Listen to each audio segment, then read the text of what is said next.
All right. Welcome to Bark Banter. I am Skylar, and I own Redemption Dog Training in Denver, Colorado. And I'm Macy Fruge, and I own Boss Dog Canine in Louisiana. And we have a guest with us today, and this is Eric. Why don't you introduce yourself? My name is Eric Del Toro, and I own Coastal Elite Canine in Winston-Salem, North Carolina. Awesome. Well, we're so happy to have you on, Eric. Why don't you tell the viewers and listeners a little bit about the way that you train and your history?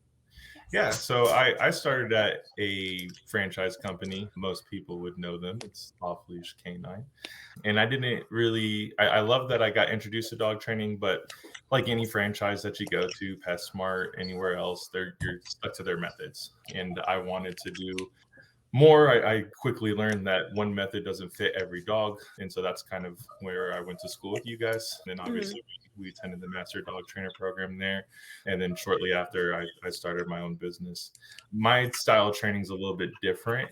I'm a big component of allowing dogs to make their own decisions.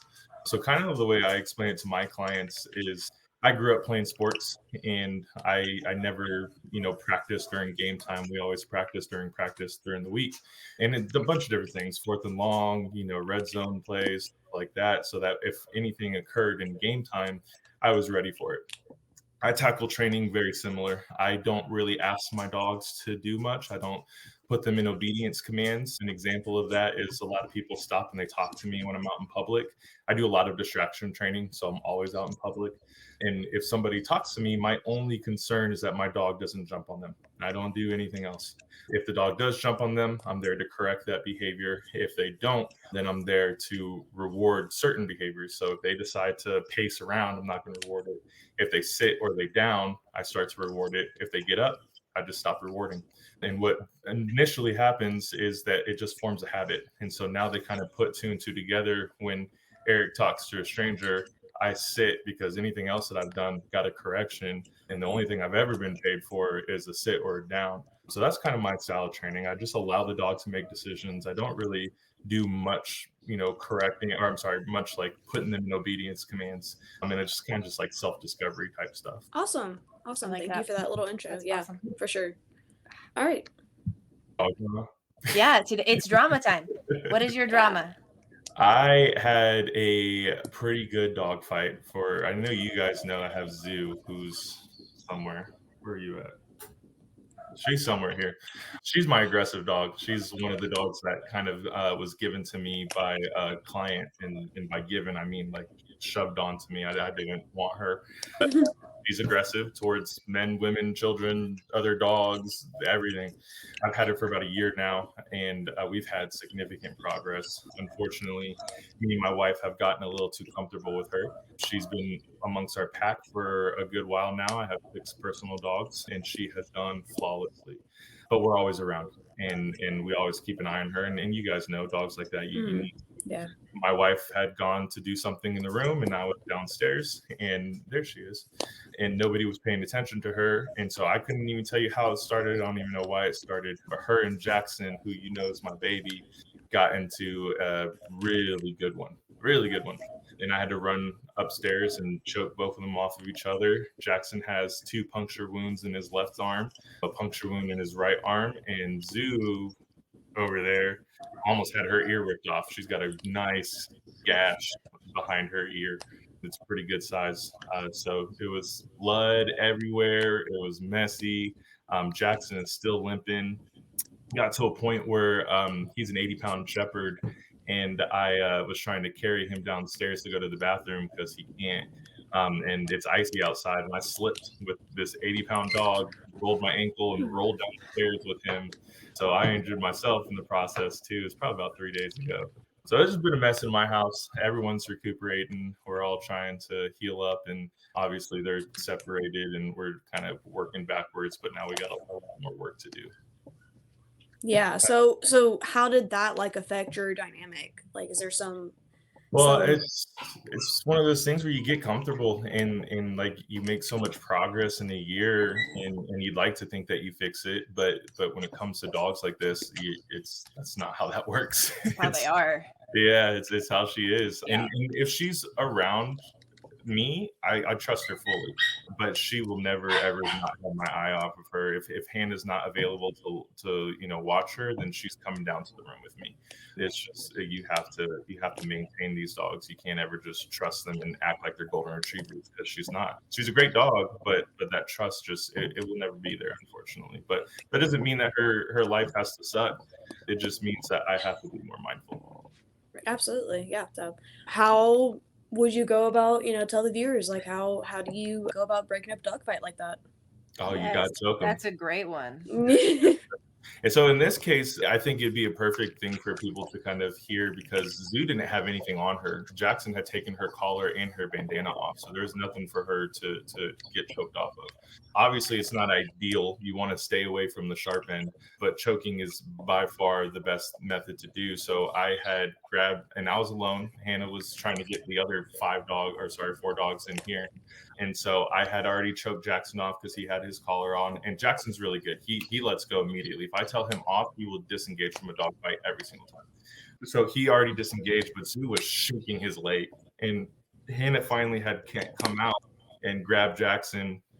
And I had to come underneath Zoo, grab her by the throat, and just kind of clinch until she let go. And then I had to grab her scruff and then pull my hand back and then quickly take her. I didn't in the process, so everything was good. But you definitely got to choke them. What was that? I said it was done within seconds. I choked both of them off, and it was done real quick. Gotcha. Yeah, I mean, dog fights are scary. A lot of people tend to panic and not even really know what to do in those moments, Yeah. You gotta take a step back and observe them, though. Like, figure out who's on top. It's quick seconds of thinking, though, but you gotta figure out who's on top, who to grab first. But choking is definitely the quickest and most effective method to get the dog fight broken up. Yeah. Okay. Yeah, I mean, I think that could definitely be talked about, considering what we saw earlier in the week about a certain somebody who thought that sticking their thumb up a dog's butt was appropriate for a dog fight. That was an old video. I just want to say, like, that was a very old video. I don't think that's the It looked old. I don't think that's the method he uses today. Oh, it's But a trainer that who does knows? this? Oh, no, I've seen people do it, like, on TikTok videos and stuff like that. I've heard it from clients that Yeah. like that's how they do it, and I was like, well, let's reassess that. Yeah, we won't do Yeah. that. Yeah, there's definitely a better way. Yeah, Yes. for sure. So I feel like that's a fast way to get yourself bit, honestly, if the dog does let go and then come back. I don't know. The videos I've seen on TikTok, the dog let go real quick. So Well, yeah. only one way to find out. You got to try. I mean, the video we saw, it didn't work, and the guy just kept it there. So we were for like confused. 10 minutes. He just held his thumb there while the dog ate another dog, basically. Yeah. Oh, jeez. Yeah. Yeah. So, but alrighty, Skylar, you want to take it away? Okay. So I guess my drama this week is gonna be that a person put out a negative review on the Sean O'Shea Shadow program. If you could even consider it a negative review, and that's why I'm putting air quotes, like, negative, in a way that he said that he didn't feel necessarily like he was involved enough, or that he didn't feel, the way he wanted to feel about the program, and so he left. Yeah. So he put a negative, quote unquote, review on the Sean O'Shea Shadow program. And if you don't know who Sean O'Shea is, he does the Good Dog training in New Orleans, I think. He used to have a location in Los Angeles. And I mean, I've been following Sean O'Shea for like 10 plus years at this point. He's very good on social media as far as that goes, but he does not take critique well, as we have found in most big dog trainers, that critique is not exactly something they're good at. So he got a quote unquote negative review on his shadow program, and I think he went over the top. He lost his shit. I think he went over the top in his response to this guy. It very much was like a mob mentality, and we also happen to know that the guy was blocked from his page, so he could not respond to any of these like things that were happening. And he pretty much it's kind of cowardly. He pretty much just sicked his like followers onto the idea, and they didn't even know the full story.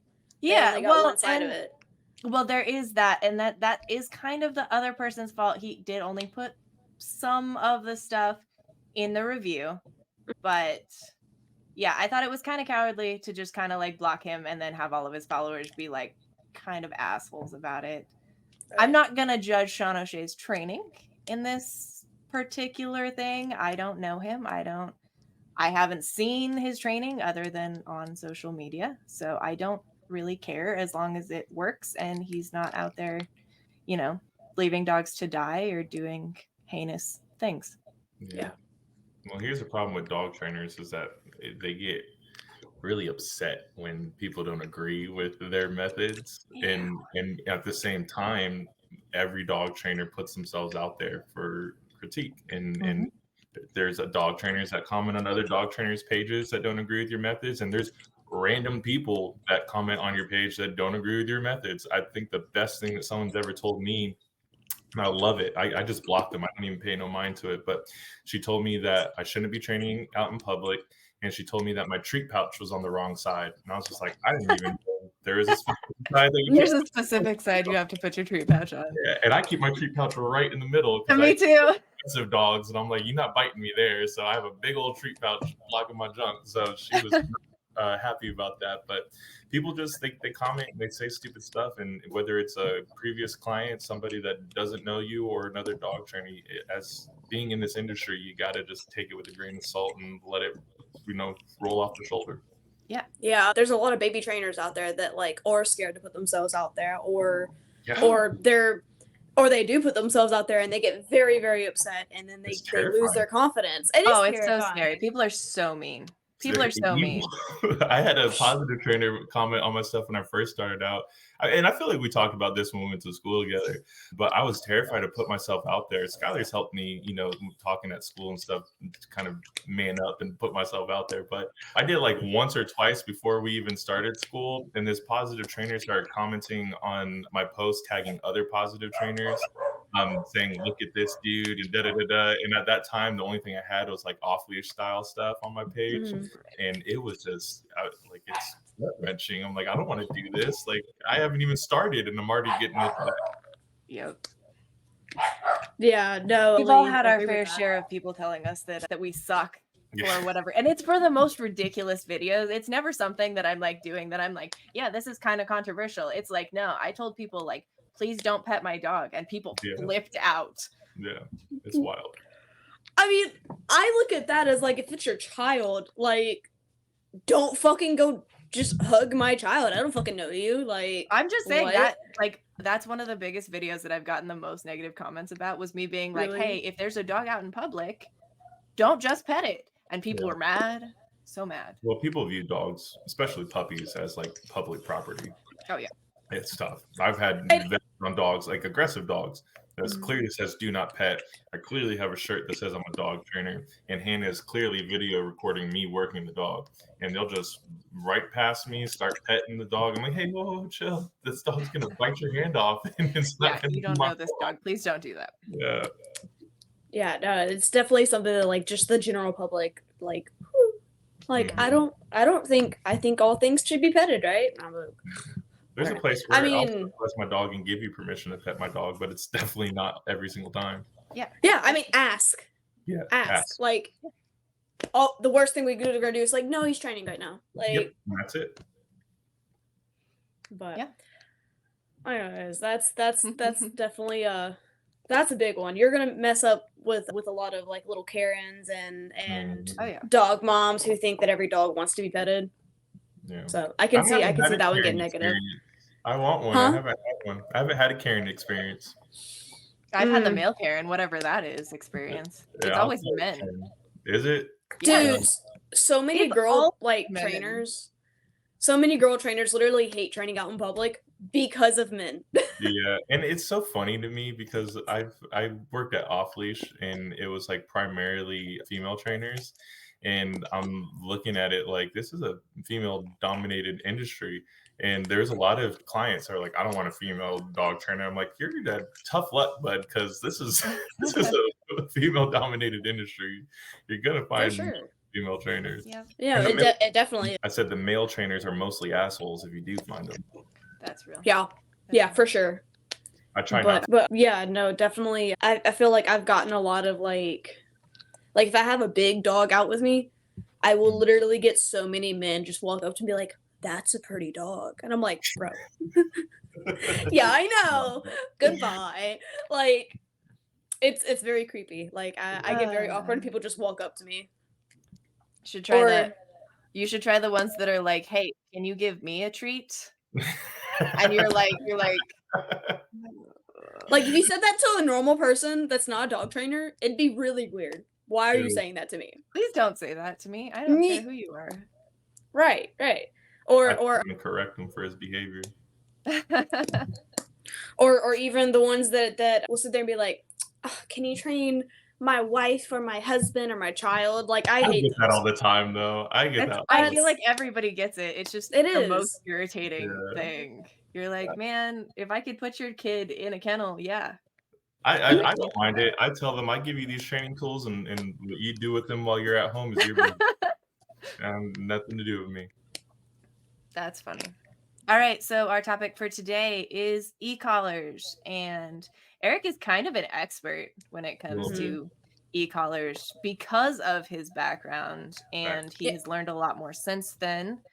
So we're excited to have him talk about this subject with us. Yeah, I feel like Eric has seen all sides of the e-collar industry, and the good, the bad, the ugly, the great, and he has definitely made his own decisions about what he thinks e-collar training should be. So Yeah, mini educator for life. Just putting that one out there. I agree. I love my many educators. Macy is a dog trip person. Yeah, I feel like when we were at school, it was me, Skylar, maybe one other person that was mini educator. Right. Everyone else was all dog. and that's just because school put Dogtra out there. That's I really like Dogtra. I like him, but I just prefer the mini educator. I feel like I can do more. I don't like the circle, is what I don't like.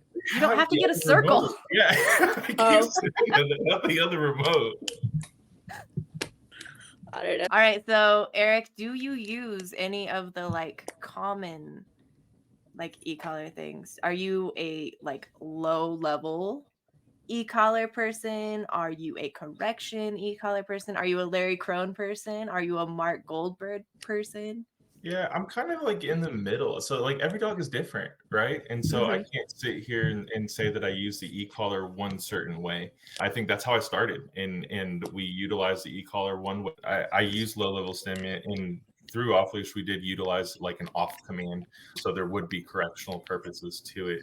But I think it's got to fit the dog. There are times where I'll use it very similar to like how Ivan uses it, and it will be more like initial introduction will be higher corrections for a dog that I feel like needs it.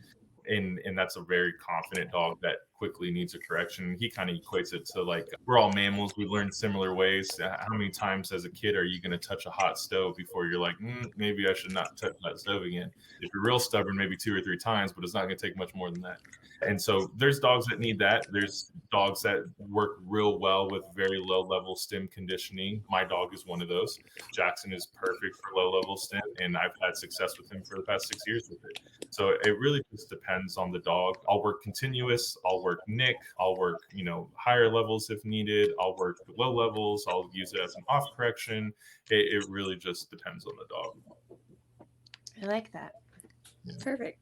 So let's go into like explaining the levels, because everybody, we have a lot of viewers that don't even know how to use an e-collar. So, I mean, the way that I was taught, the way that we kind of all learned at Highland, and I don't know about like, other backgrounds and whatnot that y'all might have.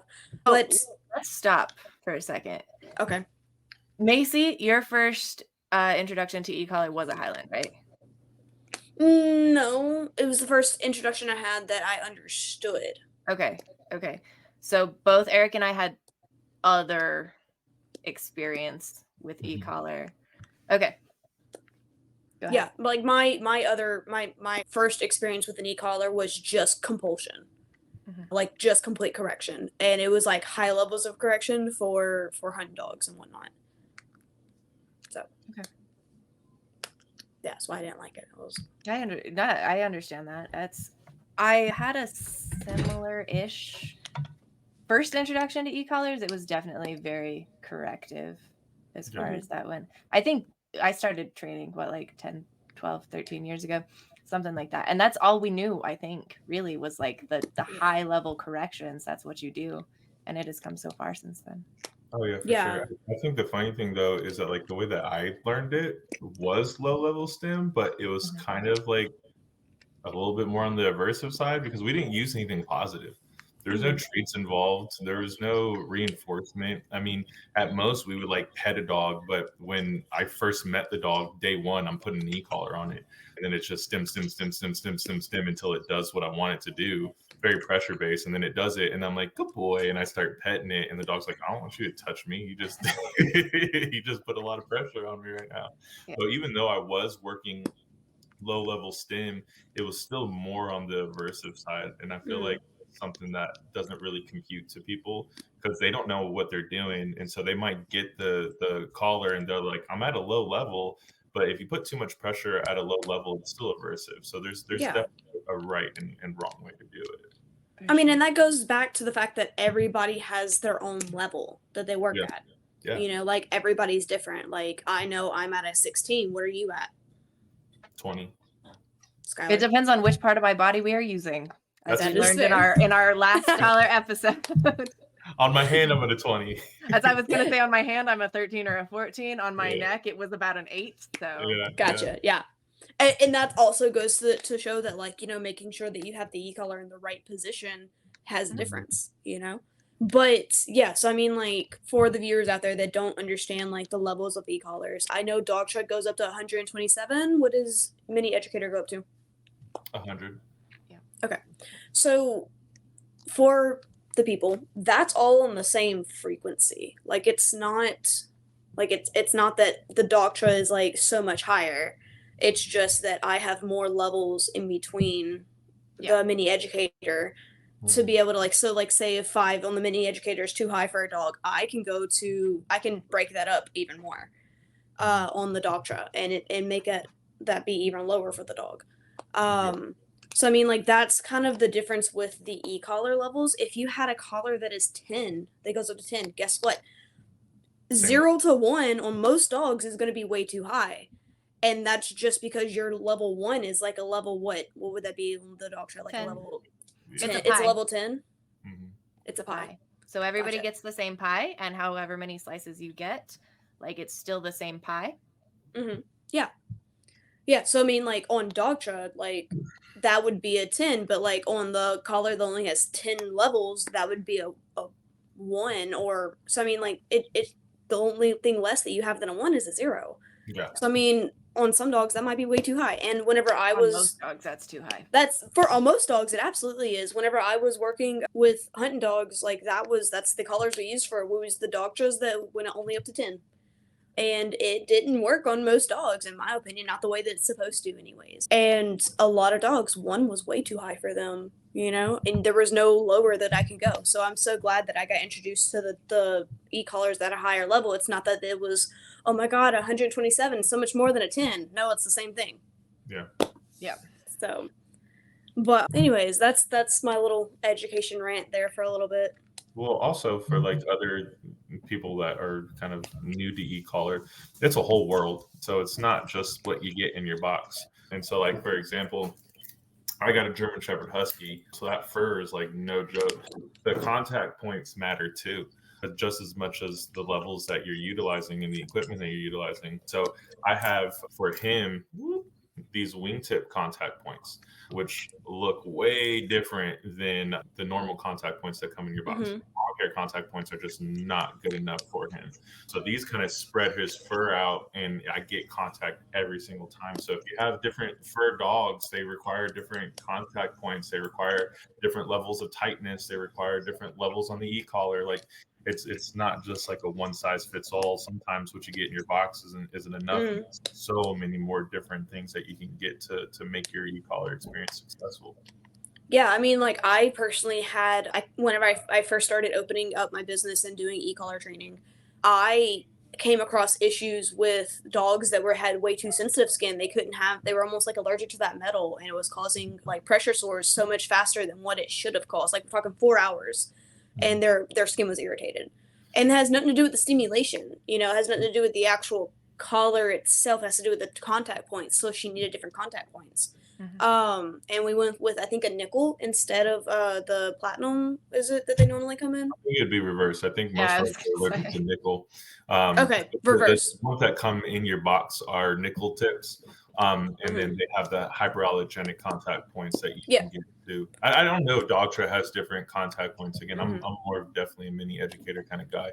I'm They pretty do. sure you can put them on both Can brands. you? Don't Yeah, quote me I on that, think but I'm so. pretty sure you can do both. I think so. You I can should try transfer. it. I have actually So, put the pet safe contact points on a mini educator before just to see if it would work. Yeah. oh, interesting. The other one that I have experience with is we had a super aggressive dog come in that no matter what we were going to do, the parents of the dog were going to give him more off leash freedom than he needed. So he needed an e-collar on all the time. And that's, on a regular contact point, that's not safe. So what we did is we got the flat one, and that worked perfect for him. That way he could wear it for, I think it was a 24-hour contact is what it was. And he could wear it till his collar died, basically. And it wasn't going to cause any pressure sores at all, which is, I think, is super important. So, I mean, it's all different. It just depends on the situation. Yeah.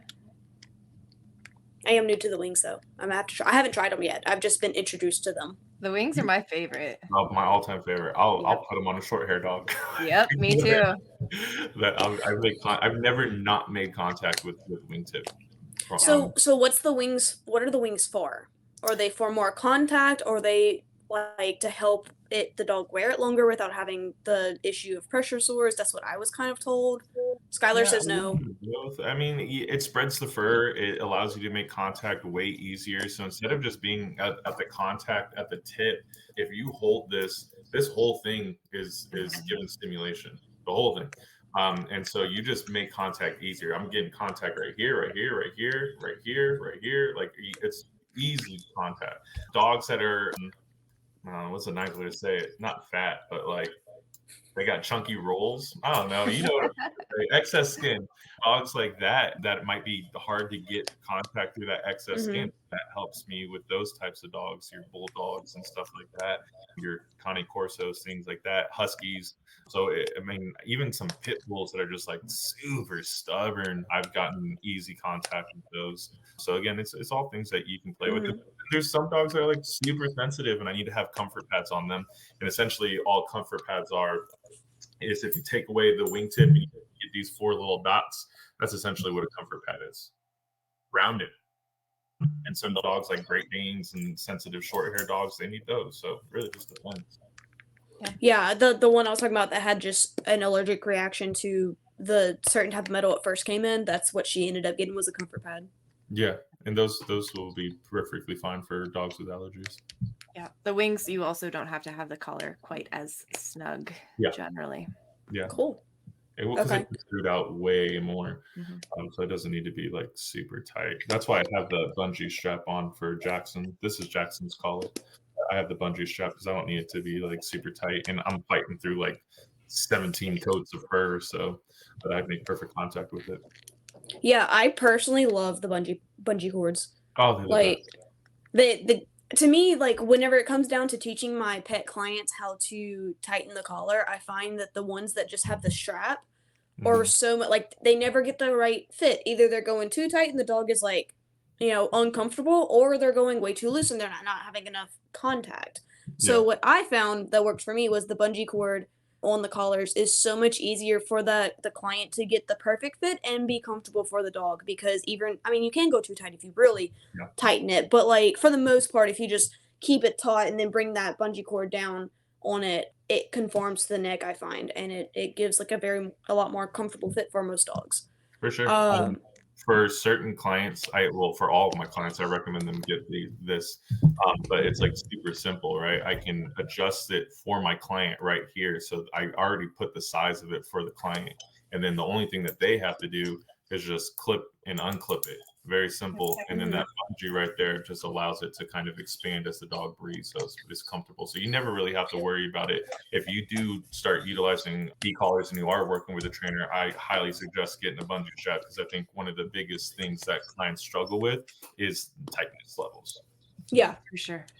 Yeah, they never know what's even if you show them, they still feel like it might be too tight, you know, or the Too dog might be tight, or uncomfortable. some of them, like, they don't feel comfortable putting it on as tight as it necessarily needs to be, and so they will always put it on too loose, and the dog is never gonna get contact. Yeah, and I Yeah. find the bungee makes them feel better about it too, because Right. it is restricting. There's no give to the strap that comes in the collar, so I understand people who view these dogs as their babies having difficulty with it, but that bungee, I feel like gives a lot of people a lot of comfort knowing that it expands but still maintains that level of tightness that we need.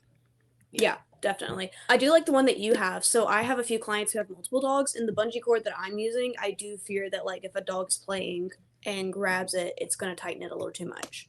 But I like the one that you're using, the one that doesn't have so the one that I use typically it has like the bungee strings and you Oh, clip something and you push it down and then there's mhm. strings left over. But Mhm. if Yeah, you pull those strings, it can tighten. yeah. So that's something that I always tell clients to be aware of. But Those are I like small yours. dogs, like Yorkies and Chihuahuas. I use those bungee straps for them. Gotcha. Cool. So let's go over, I guess, I feel like we should definitely go over collar conditioning. Yeah, Skylar, for sure. yeah. Skylar, how do you collar condition? Depends on the dog, if we're being Okay. really honest, and what they are in for, more or less. They're in for. Yeah. So, it really depends. If we're talking about just basic, like, e-collar conditioning, like, the dog already knows the commands. Let's just put this Mm-hmm. out there. I'm not just throwing collars on dogs. Dog already knows what they're supposed to be doing. But I'll put it on the dog, and then I will slowly go up while they're distracted. And I look for the very teeniest, tiniest, like, I feel that kind of thing. So whether it's like their ear barely twitches, their eye twitches, they scratch, that's a really big one. Or just like a different change in like body posture where I can tell that they feel it, but it's not to the point where it's like uncomfortable necessarily. And then I turn it down. I turn it Yeah. down 2. When I know that they feel it, I turn it down 2 because like we talked about before, if you know the dog feels it, they actually start to look for that feeling. And so then you can actually turn it down 2. And that's where I'm going to start. And I usually start in the house. And then when I go outside, we go up because outside is generally more distracting. But all of what I do is very dependent on the dog and very specific. I actually don't let people do e-collar conditioning with their dogs anymore. I have to do it for them. Gotcha. Yeah. I still do lessons on e-collar conditioning, but like for a week straight, they're just pressing get treats, like, Right. and teaching them how to find that level, that working level where the dog just feels it and you can know it that they feel it without having any big, you know, if your dog's having a big explosive reaction to the e-collar, then you're way too high. Yeah. You know, it definitely It shuts shouldn't be. down. People don't realize that dogs will shut down if you go too high.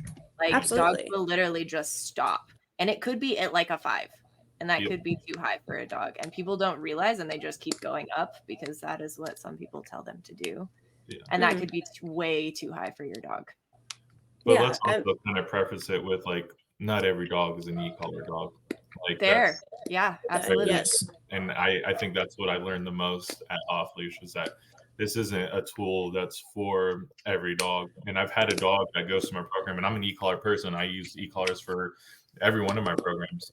And there's a dog that it just didn't fit. It was a German Shepherd, way too sensitive. I mean, we're working at a 2 on the what is it called? It knocks the stimulation down by half. It is, but you can put it on the contact points and it makes it a little bit lower. Yeah. And she was still working on like a 2. It was just overly sensitive and not a good fit. And we went more positive only. And then we'd mix a couple prong collar sessions in there, depending on what we were working on. And she took to the prong collar and positive reinforcement way better than she did e-collar. So this is definitely not a tool for like everybody. Yeah, of course. Yeah, I definitely agree with that. It's definitely not a tool for everybody, and I feel like it's not even if it is a good tool for your dog, it may not be a good tool for you. Yeah. Like, as an owner, there's a lot of people who, like, they're like, "I love the idea of this," and then they, like, get one, and they're like, Oh my gosh, there are 5 buttons. Yes, they panic. Or your older clients, I find is not very beneficial, depending on the dog. If they Yeah. have a dog that's really like steady at one level and it's fine, it's not really getting distracted out in public. But one of the things you got to understand about e-collars is the higher the distraction level, the higher you're going to have to go on the remote.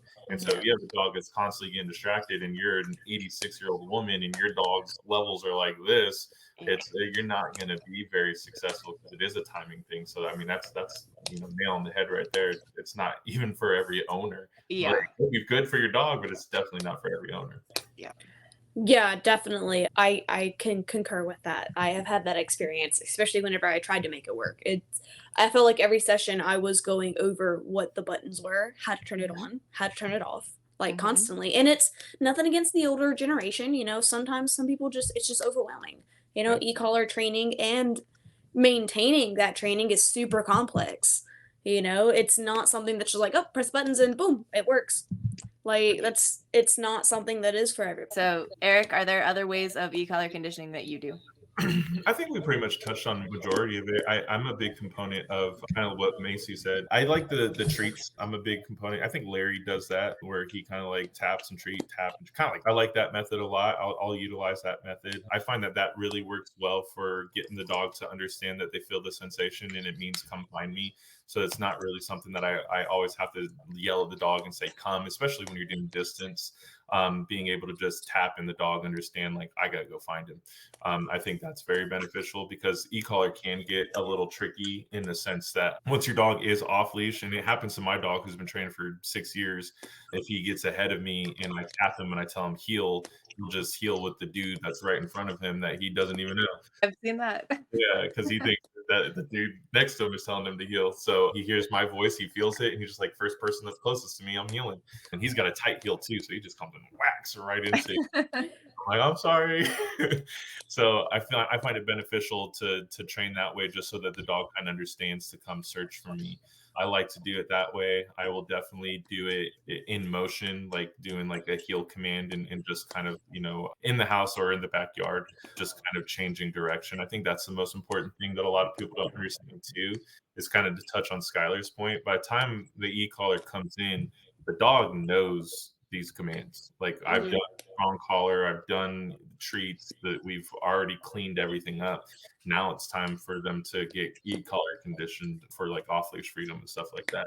But the dog knows these commands, but it's still really important to take a step back and do it in the home, do it in the backyard, in the neighborhood, low level distractions, and then work your way out to like the big distractions. A Mhm. lot of Yeah. people will be like, you've been out in Lowe's doing all this, and I send them their update, and they're like, why are you in the house? It's like you got to take a step back, right? Everything is a process. This isn't just I snap my fingers and your dog magically obeys you. It's a process, and so I'll condition them in the house, low distractions, and then again work my way back out in public with the e-collar. Yeah, so I mean, y'all basically have covered about everything that I also do. I do a lot of the treat association with the e-collar as well. Right. I do feel like I kind of mix the two. Like I kind of do what Skylar does, where you're testing the levels and then going up and then going down, and then as well as if I notice that the dog feels it, then I start rewarding every time I press the button.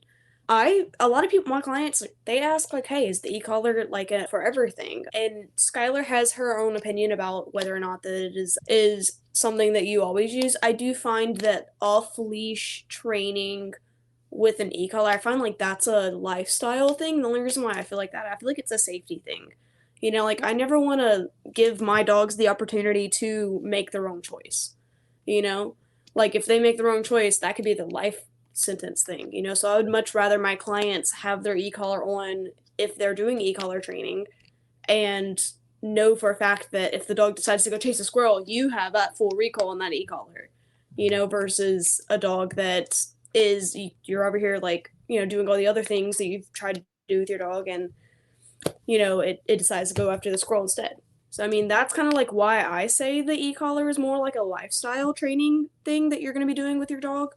I just want to say my dogs do never leave the house without their e-collars on, just for the record. They always have their e-collars on. It is like a buffer for them. But I don't want people to rely 100% on the e-collar Hmm. for that recall because I've seen dogs blow off 100 and Yeah. be like, that thing was really cool. I've also had my dogs, like, their lives have been saved by the e-collar. Like, there was a bunch of geese in my street that I didn't see, and I let loose for out the front door. And he was like, geese, I'm going to go get him. And I gave him a tap tap and he came right back. So yeah, it saved his life because I live next to a highway. Well, Yeah. So I agree But, with that. but Like, like, I agree I with that also don't 100%. think people should rely on them, as that's the Yeah. only reason your dog listens to you. Yeah, I mean, I kind of see it as like the goal is that you barely have to use the e-collar, but for that 1% that the dog decides to not listen to you that one day, if your e-collar's on, it's going to save their life. Yep. Yeah. So I mean, that's kind of why I'm like, it's a lifestyle. If you're going off leash walking with your dog, put the e-collar on and make sure it's charged. Yeah. Yeah, I agree. I tell my clients that, my dog's been training for 6 years and he started off on e-collar. So he's like a e-collar pro, but I don't need it. There's times if I'm comfortable, like around the neighborhood or something like that, and I live right next to a horse farm, I'll go out off leash without an e-collar or a leash or anything like that. I know that he's going to listen to me, but it's very rare that I do that. And if I go anywhere that I feel like busy streets, I live in a quiet neighborhood, but busy streets or anything that I haven't socialized him to, then I have him 100% on the e-collar for just in case. It's always in my pocket. I never really need it. And I realized that when I moved here because Jackson's got prey drive. He wants to kill everything. And he saw a cat and that cat dipped and he dipped after that cat. And I said, Jackson, come. And then he just turned right around. There's nothing on him. I was just going to get the mail. And I was just like, oh, thank God. Listen. But like he doesn't always need it, but it's that kind of like you mentioned for those just in case moments. And I tell my clients that all the time. You make your own choices. I have clients that have that relationship with their dog and they're comfortable with it and they listen to them and good for you. But me, I will always be a better safe than sorry person, and I will much rather have it in my pocket, snapping in my dog. Again, you don't want your dog to only rely on it because they have the e-collar on, but it's also there for just in case because they're dogs, they're animals, right? They're not Yeah. gonna be perfect. So just in case, it's always nice to have it. I find a Yeah, lot they're of people not actually robots. stop. Yeah. So what? I find a lot of people actually stop using their e-collars after a while. Like people are lazy. And like that's totally real. Like people are lazy. And I find a lot of people, once their dog's at a place where they want them to be, they're like, eh. And like the e-collar goes away. Yeah. And you don't need it like in your house. Like I tell my clients all the time, like you don't need to have it on them forever, all day, every day. In the home, they get those, rules real quick and then you're done. In the neighborhood, if your dog is good, like dog walkers and stuff like that, if your dog is good for your dog walker, you don't necessarily need it on them, especially if the dog walker doesn't have the education that I provided to you. But still, if you go out in public and you're on a busy highway and your dog sees a squirrel in the middle of the highway, you're at risk there if you live an off-leash lifestyle, if you don't have anything attached to your dog. Yeah. I think that's trainers though. We see all the bad things. Yeah. And like we see all the bad things that are going to happen. So our dogs we're like better safe than sorry, better like have this thing rather than not. And I find a lot of people, and not even just people that I've trained, but like just people who've been trained by dog trainers in general. They're like, well, I just figured I don't need it anymore because I've never had to use it. Yeah. And to that point too, like not having your e-collar on all day long because you can get sores for it. But situationally, right? And it's not on in my house. Sometimes it's not on in my neighborhood. Sometimes it is.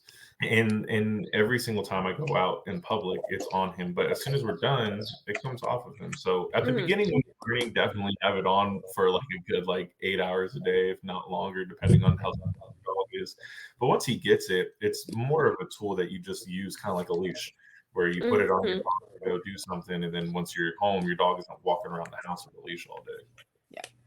Yeah, definitely. So talking about like sores, like that is a safety caution that you do have to take with e-collars. And it's not, a lot of people have it in their head, like if they don't understand e-collars, that they're like, oh my God, the e-collar shocked them to the point that they have sores. That's not what it is. It's a pressure sore.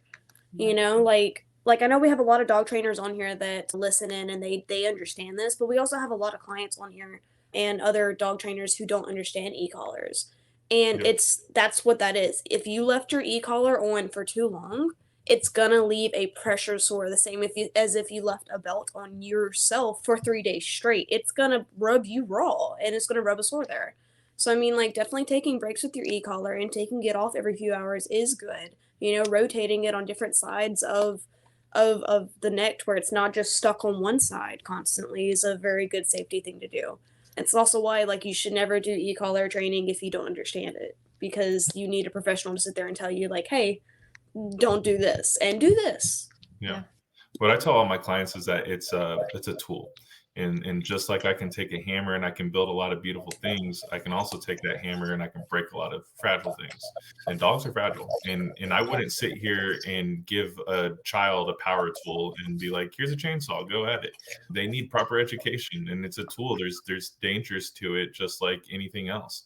And so that child needs proper education to be able to utilize certain tools before we just let them have freedoms. And it's the same thing with these. I'm glad PetSmart doesn't sell them anymore to people.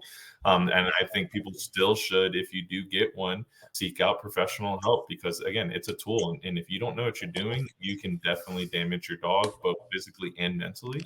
So it's really important that you get the proper education when dealing with it. And it's important that you do your research on who you're working with, because there are aversive ways to utilize an e-collar and there's a little bit more positive ways to utilize an e-collar. So the method matters just as much. Absolutely. Yeah, so all of that stuff is perfect. I'm going to say this is also for bark collars. This is also for invisible fences. This is for anything that has, this is for citronella collars, you like everybody. Yeah. This is for all of the collars that are used to Any like, tool. yeah, all of them. Like, they can cause damage if they're not used properly. So I actually know how to use a drill, but I did manage to like cut the crap out of my thumb yesterday because I was not being careful. Yep. And that's how it goes. Yeah, that's right. All right. This is Bark Banter, the podcast. You can email us at barkbanterpodcast@gmail.com. We have an Instagram that I control. We have a Facebook that Macy controls. And we have a TikTok that sometimes gets used occasionally. I'm Skylar. You can find me at Redemption Dog Training LLC on Instagram and Facebook. All right, and I am Macy, and you can find me at bossdogk9.com or on Facebook at bossdogk9 Dog Training. And Eric, where can people find you? You can find me at coastaleletecaninetraining.com or Coastal Elite Canine on any social media platforms. Definitely go look at Eric. His is like way prettier than ours. His are like professionally done video. They're beautiful. Oh, they're gorgeous. They're beautiful videos. I will tell Emily. She will be very happy that you said that. They're gorgeous. They're very your social media literally is just like perfect. Thank you. Well, Emily does a great job. I love Emily. She's the only reason why it looks like that. Definitely not me. All right. Well, Eric, you have to give us our sign off today. Thank you for listening to Bark Banter. Woof woof. I like it. I love it.